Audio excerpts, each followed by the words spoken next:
want to go over somebody by the name of Chris Jericho, especially like around his momentous transition away from being a lower card indie guy around Canada, transitioned around Japan, ECW, WCW, how he came from a lower card cruiserweight into one of the more sensational, transcendent over mid carders that developed into a main event star, won the world championship. Then kind of momentum kind of fizzled around 2002 for Chris Jericho, like immediately.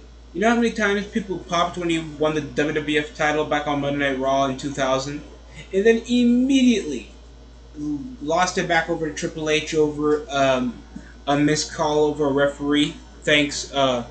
It was the McMahon Helmsley era around that time period, so Triple H and Stephanie was running the show around 2000. Knowing all that, we could all say Chris Jericho was the equivalent of Dolph Ziggler around the 2000s.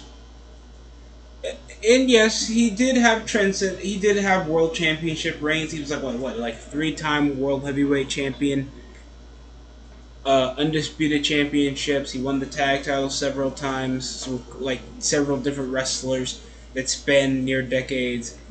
Still have the most title reigns as IC champion in career.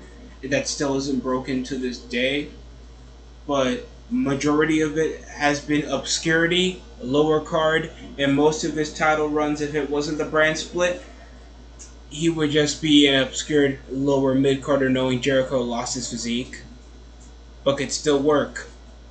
Wasn't the biggest draw, especially around the time period when he was feuding with CM Punk around for the WWE Championship. And the same thing with Ziggler. You put him in obscure feuds, he could sell, decent worker, has blonde hair, won the world title with everybody behind him, but not really much except Jericho has more superior mic skills. He can kind of get you more invested in a feud. So I feel like Jericho overall, more total package, but if it wasn't for his frame, I feel like he would have been a top star. But the brand split kind of at least put him into a secure spot where he could still be an upper echelon name. But when we were kind of fizzling around the brand split from 2013 I would say to 2016, as soon as like the titles were were unified, and you had to still get over by just Raw, particularly Raw, because SmackDown was like the most irrelevant show around that time period. It was just decent worker, and that was it. It was so sad too, because Jericho had some still memorable feuds with Shawn Michaels, Triple H. Jericho was a thing. When he feuded for the IC Championship, when he came back in 07. And most of that was still not getting over the main event majority of the time. As much as we love Jericho, there wasn't, even over most of the transitions over Jericho's character, still didn't help him get over in the higher echelon over in the cards until like later of his career when he was on AEW. So it sucks.